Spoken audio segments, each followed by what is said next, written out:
Assalamualaikum warahmatullahi wabarakatuh. Salam rahayu saudara-saudaraku semua, Gusti Wejangan Jawa.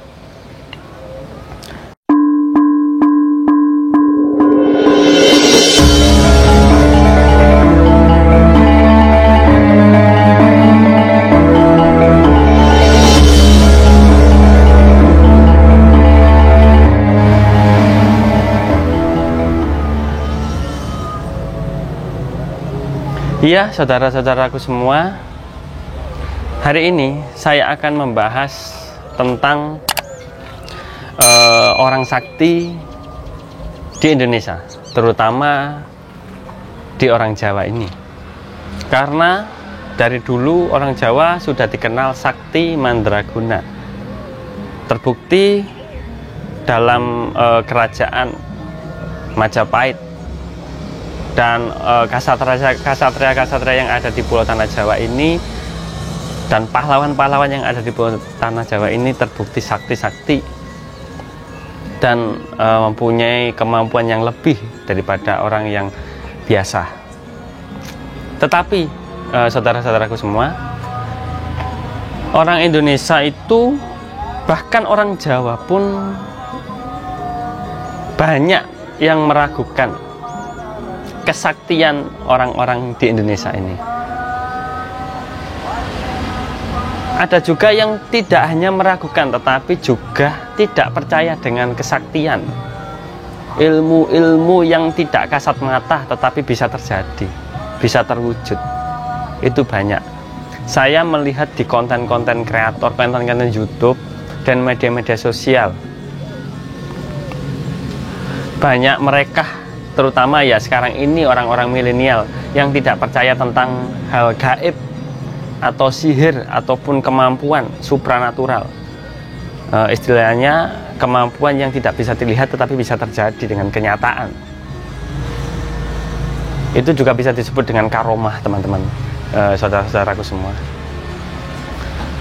Namanya karomah itu datangnya dari Sang Pencipta yang maha gaib. Oleh karena tidak ada yang bisa melihat karomah seseorang. Dan mereka, orang-orang di Indonesia ini dan orang-orang di Pulau Tanah Jawa ini tidak percaya karena dulu waktu penjajahan, katanya kenapa kok kita dijajah begitu lamanya, yaitu 300 tahun lebih. Ya, memang kita dijajah selama 300 tahun lebih. Lah kenapa orang-orang sakti di Pulau Tanah Jawa ini tidak bisa mengusir penjajah dengan mudah? Kok sampai segitu lamanya kita dijajah? Dan alasan mereka yang kedua adalah dulu di luar negeri ada seorang pesulap lah, katakanlah dia seorang pesulap, juga seorang magic gitu kan. Tetapi yang menggunakan trik, dia melakukan kemampuannya itu menggunakan trik. Dia mengadakan sayembara, saudara-saudaraku semua, sayembara di dunia. Siapa saja orang yang mampu membuktikan kesaktiannya, membuktikan kekuatannya, ilmunya tanpa trik, membuktikan di depan umum, di depan orang banyak tanpa trik, akan diberi hadiah sebesar $1 juta. Itu memang ada sayembara tersebut. Itu orang luar negeri. Dan ada orang Indonesia dari perguruan Merpati Putih. Ya, perguruan tersebut katanya sudah mencobanya tetapi tidak bisa membuktikannya. Jadi semua itu hal-hal yang berbau di luar nalar manusia itu katanya memakai trik. Dia tidak percaya kalau ada orang yang bisa istilahnya membuktikan kemampuannya, kekuatannya itu tanpa trik, itu nggak ada katanya. Sampai dia meninggal tidak ada yang bisa membuktikan, ya kan. Nah, dengan ini saya akan menjawab pertanyaan-pertanyaan ataupun pernyataan-pernyataan orang-orang yang tidak menahu tentang kekuatan atau karomah seseorang. Begini, saudara-saudaraku semua, Kalau kita berbicara tentang sejarah, 300 tahun kita dijajah, 300 tahun lebih ya. Para pahlawan orang Jawa dulu dikenal memang orang yang sangat sakti. Dikenal hanya orang sakti.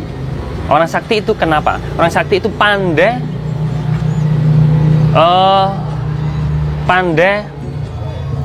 melakukan olah rasa, pandai istilahnya itu pandai menggunakan rasa dan hatinya, sehingga sang pencipta itu memberikan karomah kepada orang tersebut, karena saking pandainya dia menata hatinya, menata rasanya, mengolah rasanya dan mengolah hatinya, akhirnya diberi mukjizat. Itu memang kekuatan. Tetapi orang Jawa dulu, terutama ya orang Indonesia ini, pandai tirakat tetapi tidak pandai mengolah pikirannya, yang artinya cara kasar iku wong Jawa biyen iku bodoh, goblok. Jadi tidak pintar dalam mengolah pikirannya. Jadi dulu orang Jawa itu mudah dihasut, mudah dibodohi, mudah diadu domba. Lah, ilmu berpikir, cara berpikir seperti ini, mengadu domba, menghasut seseorang, ini adalah cara berpikir orang luar negeri, ya termasuk penjajah itu yang menjajah di negeri kita ini. Jadi orang-orang kita ini dihasut, diadu domba. Akhirnya yang terjadi adalah perang saudara, teman-teman, saudara-saudaraku semua. Jadi perang saudara antara kerajaan dan kerajaan. Dulu di sini ada kasatria-kasatria Jawa yang ingin berperang melawan penjajah. Ada para pahlawan-pahlawan yang sakti-sakti ingin mengusir penjajah, tetapi dihalang-halangi oleh orang yang sakti juga di Indonesia, karena dihasut oleh orang-orang penjajah. Makanya dulu banyak penjajah yang bergabung pada kerajaan-kerajaan di Pulau Tanah Jawa ini, karena mereka itu sebenarnya orang luar negeri itu juga terheran-heran dengan kemampuan orang Jawa. Orang-orang yang di kerajaan itu kan sakti-sakti, saudara-saudaraku semua. Jadi mereka memanfaatkan kekuatannya untuk mengadu domba raja-raja di Pulau Tanah Jawa ini. Akhirnya kita, para bangsa kita ini, orang-orang Jawa kita ini sibuk merebut kekuasaan, bukan kita melindungi negara kita, tetapi sibuk merebut kekuasaan antara kerajaan ini dengan kerajaan ini. Mereka seperti itu. Jadi para pahlawan itu juga bingung. Mereka mengusir penjajah, juga berselisih dengan para kasatria-kasatria Jawa yang juga juga mempunyai permasalahan. Maksudnya itu perang. Para kerajaan ini juga perang saudara, perang dengan para kasatria-kasatria Jawa. Itu hancurnya negara kita waktu itu, teman-teman, saudara-saudaraku semua. Jadi kita itu nggak sibuk sampai beratus-ratusan tahun, kita nggak sibuk mengusir penjajah, malah kita sibuk merebut kekuasaan, perang saudara sendiri. Ya begitu. Ini memang cerita itu tidak dipublikasikan, tidak ditulis dalam sejarah. Bahkan kerajaan itu ada loh, saudara-saudara semua, yang menyewa para penjajah, para tentara-tentara Belanda ini, menyewa untuk dijadikan tentara perang. Jadi orang-orang Belanda dan orang penjajah ini pintar menghasut orang-orang kita yang sakti itu. Tetapi juga ada yang terbukti kalau ada pahlawan yang ditembak sama penjajah yang kebal peluru. Ada itu, terbukti fakta. Tetapi hanya 1-2 yang melakukan, karena mereka itu juga sibuk dengan rakyat sendiri. Tetapi saudaraku-saudaraku semua, perlu kalian ketahui bahwa Indonesia bisa mengusir penjajah kan akhirnya. Akhirnya negeri kita tercinta ini tidak dimiliki oleh asing. Itu tahu kenapa? Ini karena tirakatnya orang Jawa, tirakatnya orang Indonesia ini sangat bagus, sangat hebat. Kalau ini tidak tirakat, tidak karena kekuatan Sang Pencipta, kita tidak akan jadi negara Republik Indonesia. Kan kita sudah dihasut para orang-orang sakti kita. Seharusnya para penjajah itu harusnya menang, harusnya bisa memiliki negara Indonesia ini, tetapi mereka tidak bisa. Jadi inilah doa para pahlawan kita yang sudah berjuang. Padahal kita tidak mempunyai alat apa-apa, tidak mempunyai tentara yang canggih, tidak mempunyai tentara yang punya senjata lengkap canggih, modern, tidak punya. Tetapi kita bisa mengusir menjajah. Nah, saya sudah menjawabnya tentang kenapa kita dijajah 300 tahun lebih.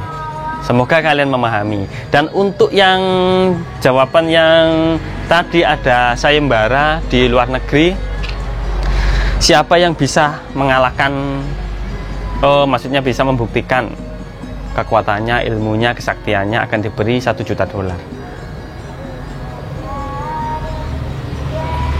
Kemudian saya bertanya, apakah semua sudah? Apakah semua orang sakti sudah mengikuti sayembara tersebut?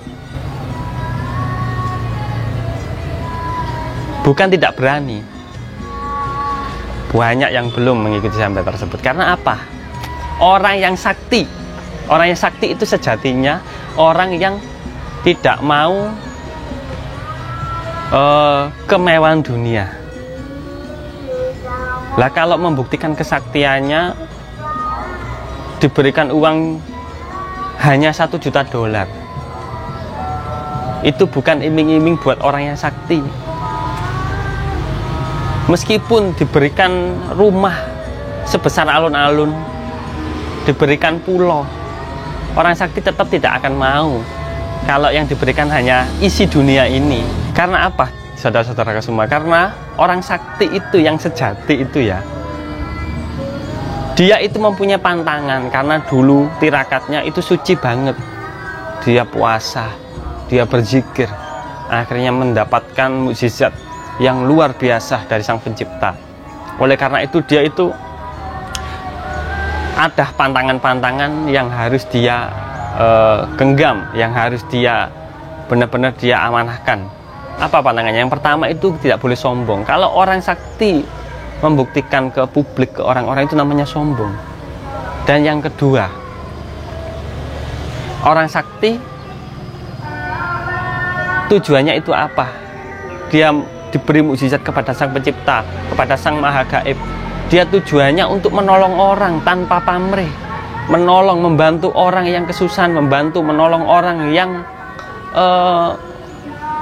menolong orang yang membutuhkan bantuan, tetapi harus dengan ikhlas, tidak boleh meminta apapun. Itu pantangan orang sakti yang sejati. Jadi orang sakti itu nggak butuh uang berapapun dolar, berapapun triliun, nggak butuh.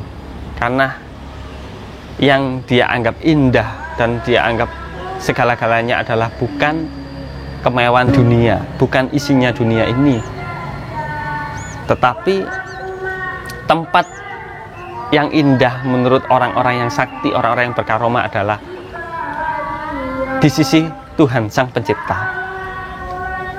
Dia bisa menyatu dengan zat sucinya, itu sudah menjadikan dia hidup yang sejahtera, hidup yang enak, hidup yang tentram, ayem. Jadi begitu, saudara-saudara semua. Bukan mereka tidak takut,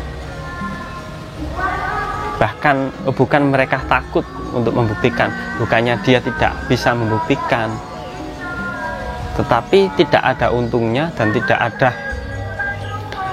manfaatnya kalau dibuktikan seperti itu. Itulah yang namanya kesaktian yang sejati. Jadi saya kira orang yang melakukan sayembara tersebut yang ada di luar negeri itu belum menemukan orang yang benar-benar sakti di dunia ini. Bahkan orang yang sakti pun tidak tahu sayembara tersebut, kalau ada sayembara tersebut. Begitu. Jadi mungkin kalian, apa yang saya sampaikan ini bisa jadi pelajaran kalau kita itu jangan merasa sombong, jangan merasa takabur, jangan merasa sok kita itu mengerti tentang seperti itu. Misal kayak nggak ada orang sakti di dunia ini, nggak ada orang yang berilmu di dunia ini. Jangan begitu. Semua akan terjadi ketika nanti ada saatnya orang sakti akan membuktikan kesaktiannya. Karena orang yang sakti itu sebenarnya kalau dia diganggu, kalau dia diserang, karoma tersebut akan muncul, akan terbukti, akan terwujud. Jadi ditunggu saja. Kalau tidak percaya dengan kesaktian orang di Jawa ini, ditunggu saja. Mereka akan bergerak jika tanah Jawa ini dihancurkan, jika tanah Jawa ini digoyahkan. Jadi begitu saudara-saudaraku semua, saya hanya meluruskan buat yang anak-anak milenial, orang-orang yang milenial yang belum tahu sejarahnya, belum tahu asal-usulnya orang Jawa atau kekuatan batin ini. Semoga dengan penjelasan saya ini panjenengan semua, saudara-saudara semua mengerti apa yang saya maksud ya. Jadi jangan salah memahami. Jadi begitu. Terima kasih. Saya pamit. Assalamualaikum warahmatullahi wabarakatuh.